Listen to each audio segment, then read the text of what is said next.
Gwalior high court की खंडपीठ ने विजयपुर विधानसभा सीट से कांग्रेस विधायक मुकेश मल्होत्रा का चुनाव शून्य घोषित कर दिया। अदालत ने माना कि उपचुनाव के दौरान दाखिल नामांकन पत्र में उनके खिलाफ दर्ज आपराधिक मामलों की पूरी जानकारी नहीं दी गई थी। ये याचिका बीजेपी प्रत्याशी और पूर्व मंत्री रामनिवास रावत ने दायर की थी। याचिका में आरोप लगाया था कि नामांकन दाखिल करते समय मुकेश मल्होत्रा ने अपने ऊपर दर्ज आपराधिक मामलों की जानकारी छिपाई।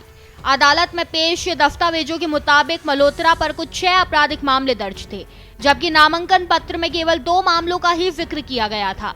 इसे गंभीर मानते हुए न्यायालय ने चुनाव परिणाम निरस्त कर दिया। कोर्ट के इस फैसले के साथ ही बीजेपी प्रत्याशी रामनिवास रावत को वैध विजेता घोषित कर दिया गया।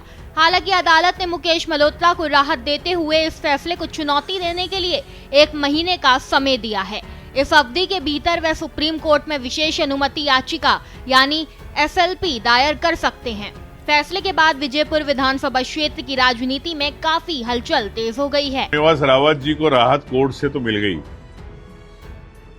चुनाव शून्य करने के बजाय रामनिवास रावत जी के पक्ष में कोर्ट ने निर्णय दिया। कोर्ट के निर्णय का सम्मान करते हैं, लेकिन मैं ये भी कहना चाहता हूँ भारतीय जनता पार्टी को कि हिंदुस्तान के अंदर लोअर कोर्ट से ऊपर हाई कोर्ट, हाई कोर्ट से ऊपर सुप्रीम कोर्ट होती है, तो न्याय के रास्ते अभी भी खुले हैं।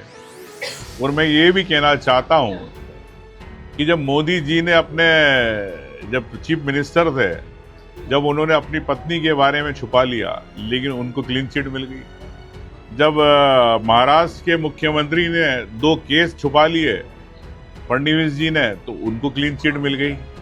तो एक मुकेश मल्होत्रा एक आदिवासी है, पहली बार का विधायक है, उसके साथ ये न्याय नहीं हुआ।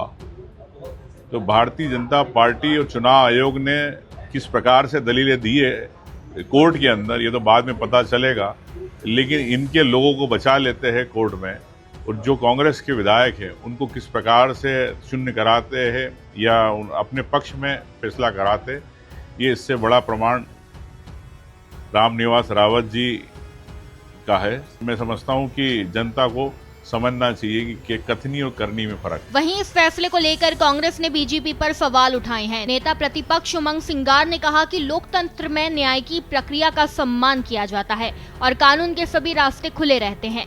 उन्होंने ये भी कहा कि कई मामलों में सत्ता पक्ष के नेताओं को राहत मिलती दिखाई देती है, जबकि विपक्ष के मामलों में अलग मानदंड अपनाए जाते हैं। विजयपुर के विधायक मुकेश मल्होत्रा एक आदिवासी नेता हैं और पहली बार विधायक बने थे।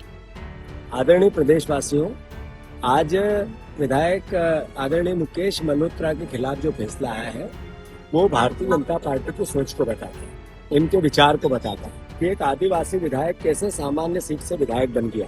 ये बीजेपी को नागवारा गुजरा। और इससे बढ़कर जो हारा हुआ हजारों वोटों से व्यक्ति था, उसको पद पे, विधायक के पद पे बिठाना, ये भारतीय जनता पार्टी फिर से बल देती है उस बात को कि हमें आदिवासी पसंद ही नहीं, हमें दलित पसंद ही नहीं, हमें संविधान के विरोध में ही काम करना है। आप देखो कि कुछ दिन पहले हमारे नेता प्रतिपक्ष, चूंकि वो आदिवासी है, तो वो सवाल करते हैं बीजेपी को अच्छा नहीं लगता है। उनसे पूछा तेरी औकात क्या?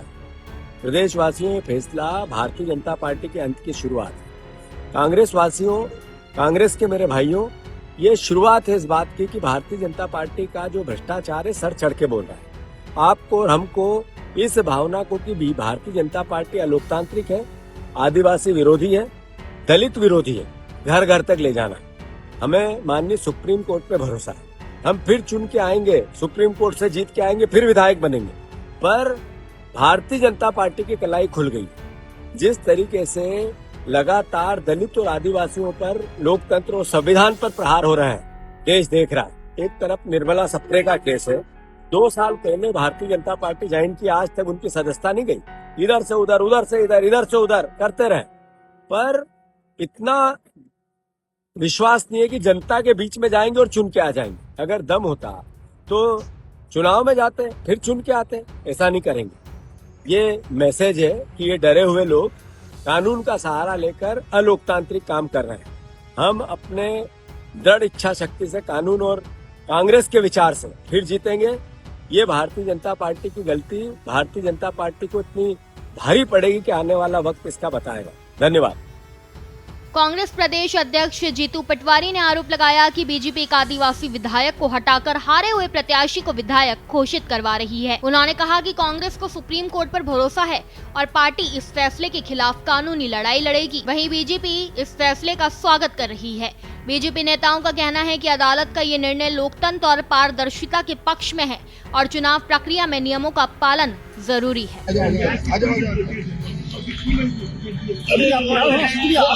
ये इसका पकड़ो नहीं न्याय किया है, रामनिवास रावत जी को निर्वाचित किया है। कोर्ट के निर्णय का भारतीय न्यायाधीन प्रक्रिया है, आगे जैसा न्यायालय आदेश करेगा। ग्वालियर हाईकोर्ट के द्वारा श्योपुर जिले की विजयपुर विधानसभा से कांग्रेस के विधायक मुकेश मल्होत्रा की सदस्यता यानी कि निर्वाचन को शून्य करने का आदेश जारी होते ही राजनीतिक सियासत शुरू हो गई है। कांग्रेस पार्टी भाजपा पर हमलावर होती हुई नजर आ रही है, डर भय वातावरण की बात कहती हुई दिखाई दे रही है। एक तरह से आदिवासी विधायक जो कि सामान्य सीट से जीत जाता है उसको हटाने की बात कांग्रेस भाजपा पर आरोप लगाती हुई नजर आ रही है। चाहे प्रदेश अध्यक्ष जीतू पटवारी की बात करें या फिर नेता प्रतिपक्ष उमंग सिंगार की बात करें, दोनों ही हमलावर नजर आ रहे हैं। लेकिन जिस तरह का कोर्ट का आदेश आया है, निर्वाचन शून्य कर दिया गया है, लेकिन उनके निकटतम प्रतिद्वंदी यानी कि पूर्व मंत्री वन मंत्री रामनिवास रावत को विधायक बनाने का आदेश जारी किया है। ऐसे में कहीं ना कहीं जो निर्णय जनता करती है, निर्वाचन को जो चुनाव होता है और उसको नेता चुनने का अधिकार जनता को होता है, लेकिन ऐसे में ये कोर्ट का आदेश एक विधायक बना दिया गया है, तो कहीं ना कहीं भाजपा इस आदेश का स्वागत करती हुई दिखाई दे रही है। लेकिन वहीं कांग्रेस भी अब चूँकि मुकेश मल्होत्रा पूर्व विधायक हो चुके हैं, ऐसे में उन्हें ग्वालियर हाई कोर्ट के द्वारा 15 दिन का ऐसा समय दिया गया है कि वे सुप्रीम कोर्ट में जाकर के इस आदेश के खिलाफ याचिका लगा सकते हैं और देखना होगा सुप्रीम कोर्ट इस पर क्या कुछ निर्णय देता है। क्योंकि फिलहाल तो उनकी सदस्यता जा चुकी है और रामनिवास रावत को विधायक बना दिया गया है और अब कांग्रेस पार्टी जो है हमलावर नजर आ रही है। वहीं बीजेपी इस आदेश का स्वागत करती हुई दिखाई दे रही है। मनोज चौबे, भारत एक्सप्रेस, ग्वालियर।